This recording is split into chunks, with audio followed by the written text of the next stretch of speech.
Hello students. सो आज हम आपके लिए लेके आए हैं नया चैप्टर जिसका नाम है डिटर्मिनेंट्स। एक्चुअली ये चैप्टर इसलिए स्टार्ट कर रहे हैं क्योंकि ये मैट्रिक्स के ही टाइप का चैप्टर है। So it would be very easy to understand the concepts. Okay students, चलिए स्टार्ट करते हैं। डिटर्मिनेंट्स क्या होते हैं, कैसे सॉल्व करते हैं, ये बहुत सारे क्वेश्चंस हैं। सो बेसिकली हम डायरेक्टली स्टार्ट करते हैं उनके कंसेप्ट को, उनके फॉर्मूले से।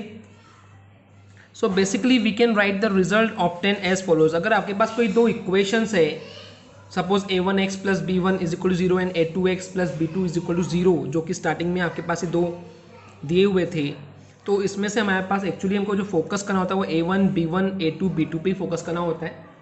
तो हम इस पर डायरेक्टली इक्वेशन पे बहुत ज़्यादा फोकस नहीं करते, जब वर्ड प्रॉब्लम्स पे आएंगे तब देखेंगे। फिलहाल हम कंसेप्ट पे चलते हैं। तो स्टूडेंट्स, कंसेप्ट क्या है बेसिकली इसका, कि कभी भी डिटर्मिनेंट्स को हम ये दो लाइंस के बीच में लिखते हैं। ये स्ट्रेट लाइंस है, it's not like the matrix नहीं है। ओके स्टूडेंट्स, तो जब भी दो स्ट्रेट लाइन के बीच में अगर वैल्यूज होगी तो उसको हम डिटर्मिनेंट बोलते हैं, ना कि मैट्रिक्स। ओके स्टूडेंट्स, सपोज कीजिए कि हमारे पास एक मैट्रिक्स डिटर्मिनेंट दिया हुआ है a1 a2 b1 b2। तो इसको सॉल्व कैसे करते हैं, इसको रटेंगे नहीं स्टूडेंट्स, समझेंगे तो ज़्यादा आपको हेल्प होगी। इसमें कभी भी जब डिटर्मिनेंट्स के अंदर अगर 2/2 है ऑर्डर का, तो इसमें first value a1 and b2 का इनटू होता है, एंड देन माइनस करते हैं b1 a2 बोल सकते हैं, फिर a2 इंटू b1 बोल सकते हैं। ओके स्टूडेंट्स, सो बेसिकली आपको याद रखना कि डायगोनली हमको पढ़ना है, पहले a1 b2 and then minus b1 a2 या a2 b1 बोल सकते हैं। सो बेसिकली स्टूडेंट्स क्या है, जो यहाँ पे लिखा हुआ है कि इक्वेशन 6 में LHS पे जो हमको मिल रहा है उसको हम डिटर्मिनेंट बोलते हैं। ओके, और इसका कुछ न्यूमेरिकल वैल्यू होती है। Okay fine. तो जो a1 a2 b1 b2 जो हमको ये दिख रहे हैं बेसिकली, ये जो होते हैं इनको हम बोलते हैं एलिमेंट्स ऑफ डिटर्मिनेंट। चलिए आगे बढ़ते हैं। सपोज करते हैं स्टूडेंट्स कि अगर ये 3/3 होगा उस समय कैसे सॉल्व होगा। अब मान लीजिए हमारे पास वैल्यू है a1 a2 a3 b1 b2 b3 c1 c2 c3। Okay students, तो आपको एक चीज़ याद रखना है कि जो पहली वैल्यू है और जो आखिरी वैल्यू है वो आपको पॉजिटिव मिलेगी। ये कैसे होगी ये आने वाले लेक्चर्स में आपको कंसेप्चुअली बताएंगे वैसे, या चलिए बताता हूँ कि ये जो वैल्यू है, ये जो पोजीशन है वो a11 है। तो जब 1 आपको यहाँ पे 2 हो रहा है, तो इसकी पोजीशन जो है वो -1 पर जितना टोटल होता है वो उस पर करते हैं स्क्वायर। आई मीन ये 1 + 1 आया 2, तो उसको 2 की पावर कर देंगे, तो -1 इंटू -1 दैट इज +1, तो ये पॉजिटिव होगा। ये जो अब है ये 1 2 है, तो 1 + 2 हो जाएगा 3, तो -1 पे जब 3 रहेगा तो ये आपके पास नेगेटिव वैल्यू हो जाएगी, ये पॉजिटिव हो जाएगी। अब ये क्या है 1 3, तो 1 + 3 दैट इज 4, तो -1 पे जब 4 की पावर होगी तो ये भी पॉजिटिव हो जाएगी। ओके स्टूडेंट, जस्ट एक कंसेप्ट था। आगे देखते हैं इसको सॉल्व कैसे करते हैं एक्चुअली डिटर्मिनेंट को। तो देखते हैं इसका फॉर्मूला कैसे बनता है। सबसे पहले हम a1, ओके स्टूडेंट्स, a1 को जब हम हाईलाइट करते हैं तो आपको एक चीज़ याद रखना है स्टूडेंट्स कि यहाँ पे क्या है, a1 से जो जाने वाली रो है उसको कवर कर लेंगे। ओके स्टूडेंट, सपोज ये मैंने रो कवर कर लिया।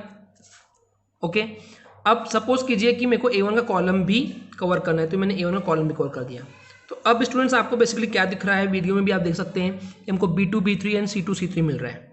ओके स्टूडेंट्स, अब यहाँ पे आप जो 2/2 मैट्रिक्स का कंसेप्ट पढ़ के आए हैं कि b2 into c3 and minus b3 into c2, अगर आप देखेंगे तो बेसिकली आपको फॉर्मूले में वही दिख रहा है। ओके स्टूडेंट्स, अब जब हम दूसरा वैल्यू ले रहे हैं a2 ले रहे हैं, तो a2 कैसी है, माइनस वैल्यू है तो -a2 लेंगे।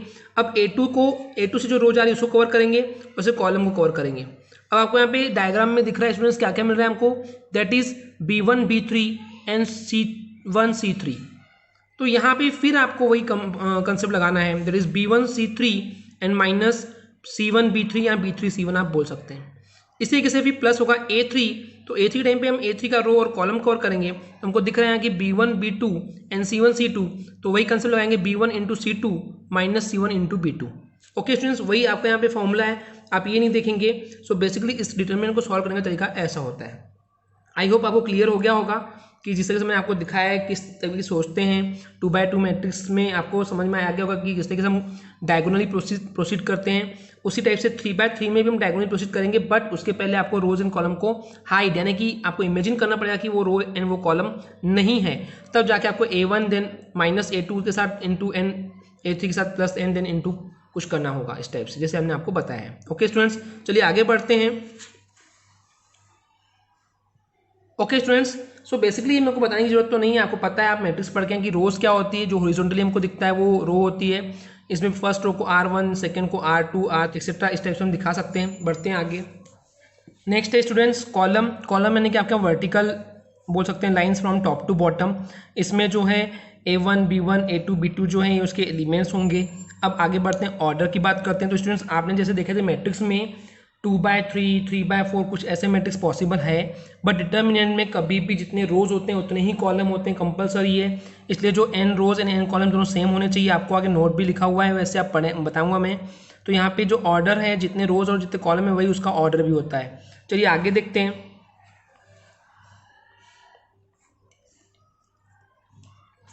यहाँ नोट पॉइंट लिखा हुआ स्टूडेंट की in all the determinants number of rose and column is always the same, जो मैंने अभी आपको बताया था।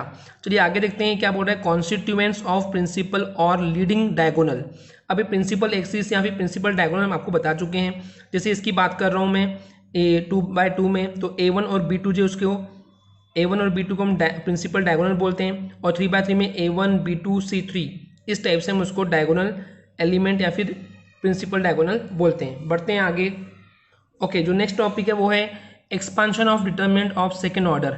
सेकेंड ऑर्डर का मतलब कि 2/2 का एक डिटर्मिनेंट है, उसको सॉल्व करने का तरीका वैसे मैं आपको बता चुका हूँ कि किस तरीके से A1 B2 okay students and minus A2 B1 या B1 A2 बोल सकते हैं, करते हैं। उसी को एक थोड़ा फॉर्मूले वाइज इसने बताया है कि अगर हमारे पास वैल्यू के पोजीशन के अकॉर्डिंग अगर हमारे पास दिया है A11 A12 A21 A22, तो A11 इंटू A22 होता है and then minus A21 and A12।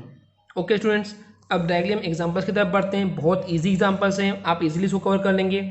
चलिए हम आपको इसमें 7 से 8 एग्जांपल दिखाएंगे और बाकी फिर आपके लिए असाइनमेंट रहेगा।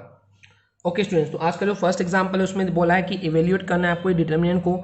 इवेल्यूएट का मतलब होता है कि आपको उसको सॉल्व करना है।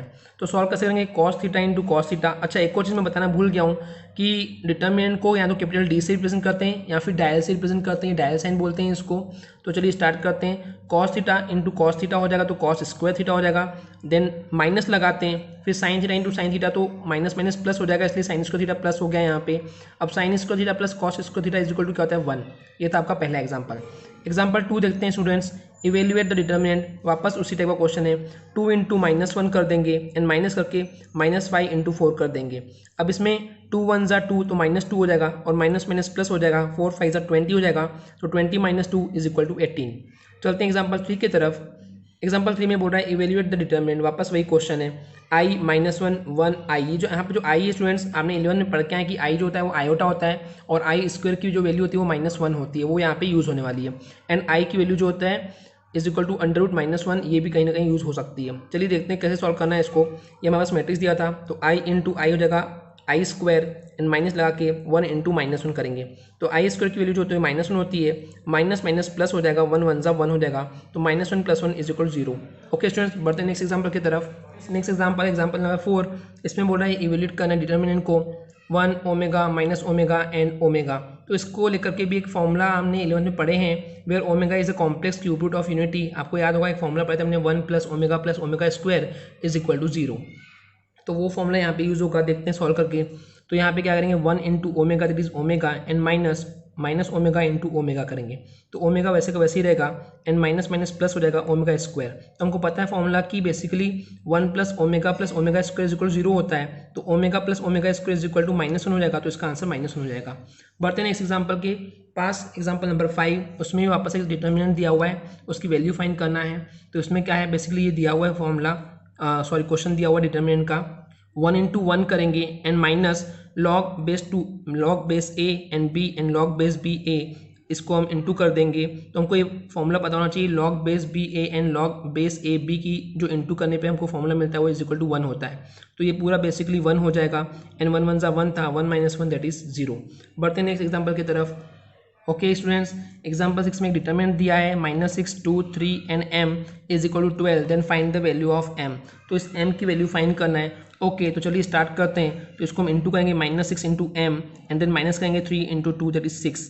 अब हम क्या करेंगे, -6 को या तो डायरेक्टली ट्रांसपोज भी कर सकते हो, यहाँ पे इसने -6 कॉमन निकाला है, वैसे भी सॉल्व कर सकते हो। -6 बाहर निकालेंगे तो यहाँ m + 1 बन जाएगा, क्यों? क्योंकि यहाँ पे बेसिकली जब माइनस कॉमन निकालें तो साइन चेंज हो जाते हैं। अब माइनस इसको उधर डिवाइड कर देंगे तो -2 बच जाएगा एंड +1 उधर जाएगा तो -1 हो जाएगा, तो m इज इक्वल टू -3 आ जाएगा। ओके स्टूडेंट्स, बढ़ते हैं नेक्स्ट एग्जाम्पल की तरफ, which is your example number 7।